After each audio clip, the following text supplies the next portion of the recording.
তো ভিউয়ার্স, মণিপুরে ঢোকার জন্য ওরা ভালো পরিমাণে কাগজপত্র নিল। এখানে আমার 2বার ছবি নিচ্ছে, পাসপোর্টের ছবি নিচ্ছে, পাসপোর্টের ফটোকপি নিচ্ছে, হ্যান্ড নিচ্ছে, ট্যান নিচ্ছে, যা আছে সবকিছু নিচ্ছে, এমনকি ফোন নাম্বারও নিয়ে নিচ্ছে। এবং ওখানে তারপর আমার বলছে যে সময় যাবা সেই সময় তুমি আবার আমার ফোন দিয়ে জানাই দিবা যে তুমি যাইতেছো আর কি এইখান থেকে, মণিপুর থেকে। কারণ মণিপুর থেকে আমি যাবো কোহিমা। মেবি এটা আমার সিকিউরিটির কারণে, কারণ মণিপুরে যদি আমি না যাই ওরা হয়তো বা সার্চ করবে যে এই লোকটা এখন গেল কই, এইখানে রয়ে গেল, অথবা কোনো কিছু হইলো কিনা।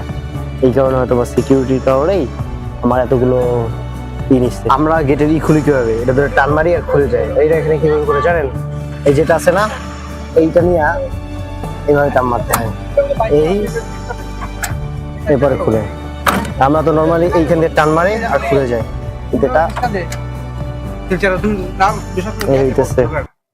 সিট, এটা হচ্ছে আমার সিট। এরপর দিয়ে আমি সবসময় সামনের সিট নিবো, কোনো সময় আর পিছনের সিট নিবো না, একবারে আমার শিক্ষা হয়ে গেছে আর কি। তো আমাদের গাড়ি অবশ্যই ছায়া দিচ্ছে আর কি। এখন এইখান দিয়ে যাইতে কতক্ষণ লাগবে?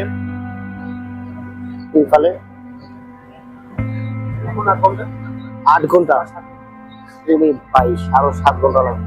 আর এখন সময় হইতেছে 9টা 26।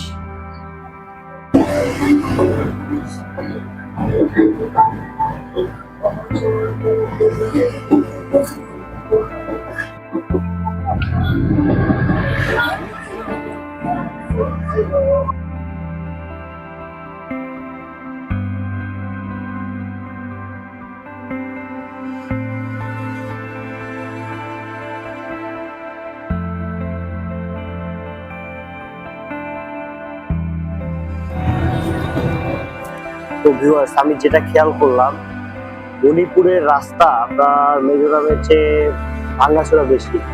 আর একটা বিষয় হইতেছে, মণিপুরের পাহাড় গুলো মিজোরামের মতো কত বড়, এভাবে ছোট ছোট পাহাড়। দেখেন মিজোরামের পাহাড় গুলো একেবারে নিচের দিকে তাকালে মনে হয় আসমানে উঠে গিয়েছে।